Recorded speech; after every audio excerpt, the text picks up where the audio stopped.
น้องไปดีพี่น้องเอาลงมาตลาดแล้วไม่ใช่มะม่วงนี่นะ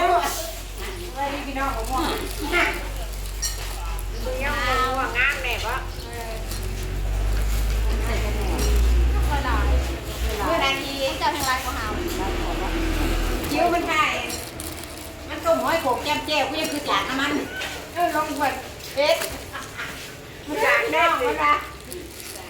ห้อยโขกแก้มเจ้าก็คือจากน้ำมันกล้วยออกก็ผิวต้นแพงนาวเดี๋ยวจะมาพวกกูเผยเดียวนะค่ะเนี่ยว่ากูเวิร์ดเลี้ยงเบิดอยู่ปะเขาก็เลี้ยงอยู่หันมาน้ำอะไรไม่ร้อนถอนเลือกร้านแต่มันนับได้3 กรัมโอ้ย แต่ประมาณนี้พี่น้องแต่ได้ไรมันบ้าลอยมาปลานั่งมะนาวลอยมาปลานั่งมะนาวเขาติดจับกันอยู่ว่าจะได้หอมจะได้แล้วเดี๋ยวเอาเด้อ มันนักเอา เจ้าเลยค่ะติดจริงเราจริงเราอยู่สวน เงินวายมัดหน่อยมันกับเงินหน่อยนี้ มันหน่วยผสมกันดิ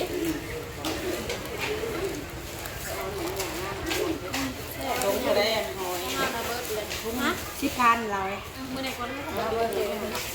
เดี๋ยวมาพัด หน่วยเลยน้อย เอาว่าตีอาจารย์เรียบร้อยเขาเห็นคนก้มเงยไม่รู้ไปเก็บแต่มาตกมาที่แต่งตะกองคือจริงกับแม่ ข้าวจั่วเลย ที่ขีดก็ได้ร้ายหน่อยกับพระเจ้าขับติดจริงเท่ากันมันน่าไปได้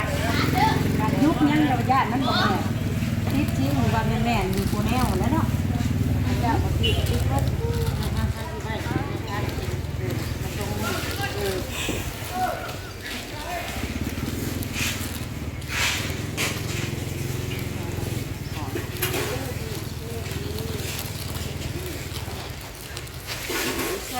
สลายไม่ควรราคาถือท่านน่ะมึงโมมีแล้วไปแหวะอยู่นะคือควรราคากะเพราได้กะเพรากับพืชอยู่นะกะเพรากับเก่งมันลายล้างทิ้งเกลือหน่วยล้างถิ่มน้ำแบบเพื่อจะกินผัดเนี้ยล้างว่าเต็มกลางอย่างนี้ผมมาเลยแม่ปลูกในโลกขั้นอีมีมานะมันมาแต่ปานนี่นะยี่ปลูกในโลกบอกนี่ง่ายบริโลกง่ายบริโลกง่ายบริโลกเป็นเลยเนาะปิดกันเนาะปิดกันเนาะเคี้ยวลุงเดิมพัดจิ้จ้อยนี่เนาะอีกซะเขาจะถอคืนไม่อยากมันใหญ่ใช่ป่ะผิดในท้องน้ำแปลงจะพูดเลยเก่านะก็ได้พอได้บักไฟมาแงวมันมีไปปลูกมันไปบักแงวมันไปเกี่ยวบักแงวซุกจังมามันไปปลูกเอาไปพักเอาเลยยังเหมือนยังกระลกกินเบิร์ดเลยลกกินเป็นบางมาแต่ก็ปลูกมาลูกน้ำล้างลูกน้ำล้างในกาฮะกันปู่ผ้ากระเน็บกูน่ะลูกมาหมดซื้อนี่วันจันทร์เล็กเป็นเบิร์ดหอย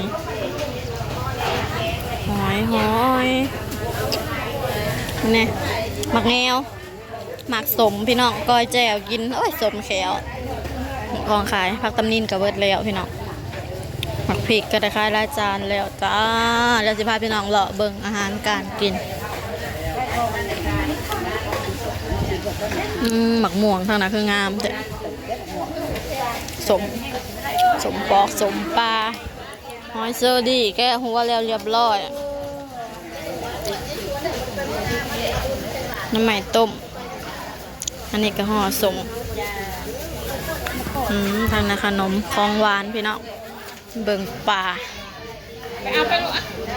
เอาไปให้ผู้ใหญ่ย่อให้กบปลา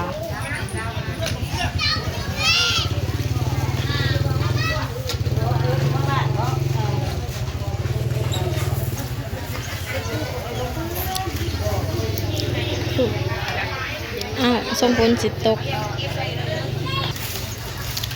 แดดพี่น้องช่วงหนึ่งนะแดดฮ้อน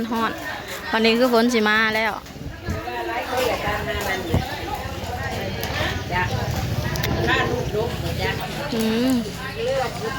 ปลาเครื่องใหญ่พี่น้องก้อยลาบแซ่บ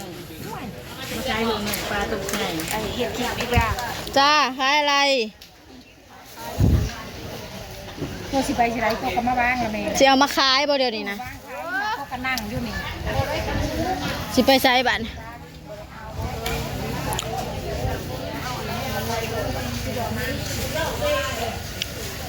ของขายกับบลายบันไดไปนั่งมันไม่เคยซื้อหยังมากิน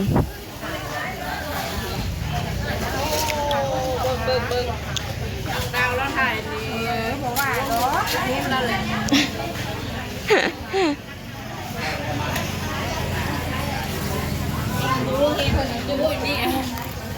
ต้องดูต้องอดทน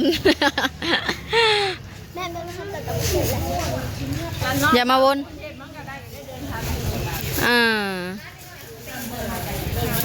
หยาดวิวก็จะลาย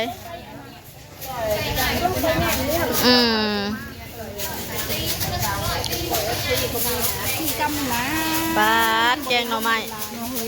จะบะขากเถอะกำตัวไรอันนี้ผักกะหรี่ เอาเลยไหมไปกินกับแกง ผักกะหรี่อะรอ ได้เฉยๆมันทำวันนี้เวลากินได้ได้เด็กหน้าได้ของเล่น ผักแหวนพี่น้องเอ้ยเมียงแกงหน่อไม้ ทำวันนี้นี่นะไล่หินแล้วก็ยังลกออกหวานมากนะ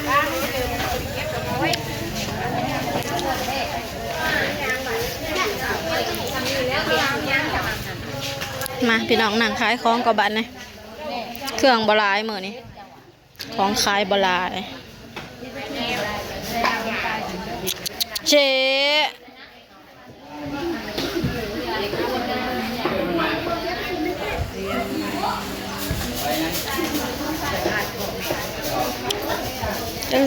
มื้อแรงสิเห็ดหยังกินมื้อแรงสิแกงหน่อไม้กินแรงพี่น้องเอ้ยน้องตะโหนก็ลงมาตกเลยทางนะพี่น้องฝนสิมาแล้วขายเครื่องยังบ่เบิดยังบักนาวหาถุงผักผิก3 จานปันผีปันน้องกินน้ำพี่น้องป้าวันนี้ฝนวันนี้ฝนสิมาแล้วโอเคเด้อพี่น้องเด้อสำหรับคลิปนี้ก็ขอจบคลิปไว้เพียงเท่านี้ก่อนจ้าฝากพี่น้องกดไลค์กดแชร์ฝากเป็นกำลังใจให้ดาวเด้อพี่น้องเด้อเจอกันคลิปหน้าเด้อ